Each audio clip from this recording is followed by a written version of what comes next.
সদস্যদের নামে রাজধানীর গুলশানে একদিনে 4টি ফ্ল্যাট কিনেছিলেন পুলিশের সাবেক মহাপরিদর্শক বেনজির আহমেদ। বছর খানেক আগে 2023 সালের 5 মার্চ রাজধানীর অন্যতম দামি ও অভিজাত এলাকায় কেনা ফ্ল্যাটগুলোর দাম দেখানো হয় মাত্র 2,19,00,000 টাকা।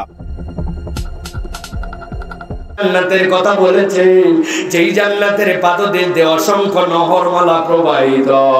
আর বান্দারা জেনে রাখো, আল্লাহ আরো জানাতে বলেছেন খালিদিনা ফিহা, একবার যদি ওই জান্নাতে তুমি প্রবেশ করো আর কখনো ওই জান্নাত থেকে তোমাকে বের করা হবে না। আল্লাহ সাথে সাথে তোমাদের ব্যাপারে সার্টিফিকেট দিতে বলেছেন, যালিকা হুয়াল ফাউজুল আযীম। যাদের জন্য ডান থেকে আর সামনে থেকে আলো আর আল্লাহর পক্ষ থেকে নিয়ামতের ঘোষণা আসবে। আল্লাহ বলছেন, দুনিয়ায় তোমার ছোট্ট ছোট্ট সফলতা, একবার এমপি হয়েছিলে, একবার চেয়ারম্যান হয়েছিলে, 2টা ছেলে তোমার ভালো জায়গায় চান্স পেয়েছিল, আগে মানুষের জায়গাতে কাজ করতে, এখন নিজেই জমির মালিক হইছো, আগে অন্যের দোকানে দোকানদারি করছো, এখন নিজেরই একটু দোকানদার হইছো, মনে করছো তুমি সফল। আল্লাহ বলছেন, এইগুলাই একটাও চূড়ান্ত সফলতা নয়। কিয়ামতের দিনে যদি সামনে থেকে আর ডান থেকে আলো পাও, জান্নাতে যাওয়ার ঘোষণা পাও, এখানে ঢুকলে আর বের করা হবে না, এই বর্ণনা পেয়ে যাও। আল্লাহ বলছেন, যালিকা হুয়াল ফাউজুল আযীম। আমি আল্লাহ জানালাম, এই গুণওয়ালা, এই যোগ্যতাওয়ালারা রাসূল আপনি জানাই দেন, এরাই হচ্ছে ওই দিন চূড়ান্ত সফল। সুবহানাল্লাহ। 1 নম্বর আয়াতে কারিমা শেষ। দৃশ্যটা মাথার মধ্যে ঢুকায় নেন। ইমানদার পুরুষ আর ইমানদার নারী, তাদের সামনে থেকে আর ডান থেকে আলো। ফেরেশতারা জান্নাতের ঘোষণা দিল, জান্নাতে ঢুকলে বের হবে না, জান্নাতের পায়ের নিচে অসংখ্য নহর। আল্লাহ বলছেন, যালিকা হুয়াল ফাউজুল আযীম। এই হচ্ছে 1 নম্বর দল। আল্লাহ বলছেন, এই একটা চিত্র মাথার মধ্যে রাখো। রাসূলকে বলছেন, রাসূল এবার চলেন 2 নম্বর দল। 2 নম্বর চিত্রটা আপনাকে একটু জানাই। আল্লাহর নবীর প্রতি আয়াতে কারিমা আসলো, যেই ময়দানে ইমানদারদের আলো, যেই ময়দানে ইমানদার নারীদের আলো, জান্নাতে যাওয়ার ঘোষণা। আল্লাহ বলছেন, ওই ময়দানে রাসূল দেখবেন কিছুক্ষণের মধ্যে আরো 2টা দল এসে হাজির। আল্লাহ রাব্বুল আলামিন আয়াতে কারিমা নাযিল করলেন।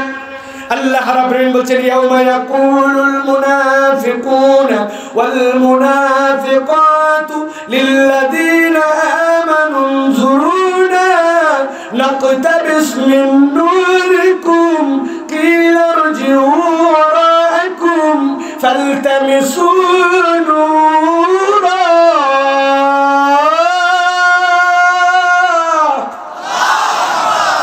আল্লাহ বলছেন, ওই ময়দানে নবীজি দেখতে পাবেন একদল মুনাফিক আর একদল মুনাফিক নারী, সবগুলো এসে হাজির। মুনাফিক কাকে বলে? সহজ কথায় বুঝে নেন, অন্তরে ইসলাম নাই, অন্তরে আল্লাহর মহাব্বত নাই, অন্তরে ইসলাম এবং ইসলামের বিধিবিধানের পক্ষে নাই। কোরআন তার কাছে অত বেশি ভালো লাগে না, কোরআনের পক্ষে যারা তাদেরকে অত বেশি পছন্দ নয়, কিন্তু উপরে উপরে মুসলমানদের সাথে তাল দিয়া থাকে। আল্লাহ বলছেন, এরাই হচ্ছে মুনাফিক। নবী আপনি দেখতে পাবেন ওই ময়দানে ওই মুনাফিক পুরুষ আর মুনাফিক নারী ঠান্ডা মাথায় হৃদয় খুলে দিয়ে বোঝার চেষ্টা করেন।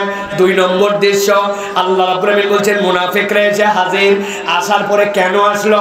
আসার পরে যেই ইমানদারদের ডানে আলো, সামনে আলো, ওই ইমানদারদেরকে এসে বলছে, উনজুরুনা, ইমানদার দাঁড়াও, ইমানদার ভাইরা একটু দাঁড়াও। ইমানদাররা পিছনে তাকায় বলবে, কি ব্যাপার আমাদেরকে দাঁড়াতে বলতেছো, মানে বুঝলাম না তো, আমাদেরকে আল্লাহ ডানে আলো, সামনে আলো, জান্নাতের দিকে পাঠাইছেন, আর তোমরা বলতেছো উনজুরুনা, কি ব্যাপার?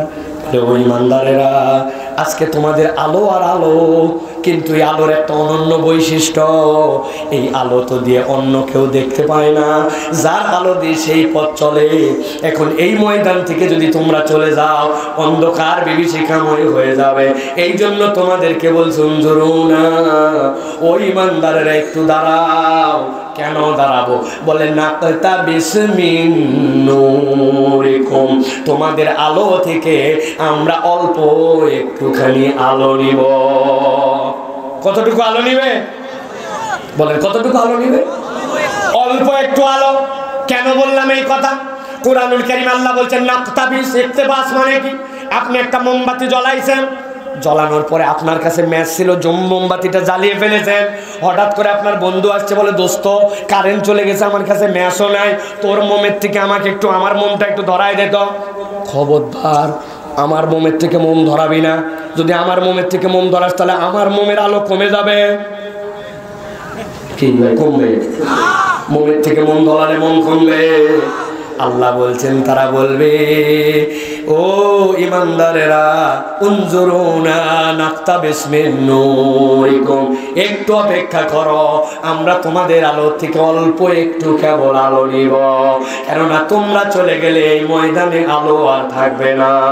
এই কথা বলার সাথে সাথে ইমানদারেরা মুনাফিকদেরকে উত্তর দিবে, ইরজিউ ওয়ারাআকুম ফালতামিসু নূরা, দুনিয়ায় চলে যাও, চলে যাও দুনিয়ায়।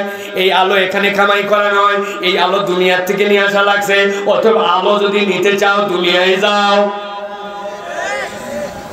উত্তর দেন মাথা কাটায়া, যদি বুদ্ধি পান, আর না বুঝলে বুঝাই দিব। ওইখানে ইমানদারদের থেকে আলো নিবে, ইমানদাররা বলবে যাও দুনিয়াতে যাও, এই আলো এখানে কামাই নয়, দুনিয়ার থেকে আলা কামাই করে নিয়ে আসো। বুঝে থাকলে বলেন, ওই ময়দান থেকে কি আবার দুনিয়ায় ফেরত আসা যাবে? যাবে? আর ইমানদাররা বলছে এই আলো এই জায়গার নয়, এই আলো দুনিয়ায় কামাই করে নেওয়া। আমি মাঝে মাঝে উদাহরণ দেই, আমার মোবাইলে এই যে আলো জ্বলছে দেখতে পাইছেন, যাদের যাদের আলো নাই মোবাইলে, আমার থেকে আলো আছে, এখান থেকে ধরায় নিয়ে যান, হবে? প্রযুক্তি এসে যেতে পারে, আপনার আলো এখান থেকে ধরায়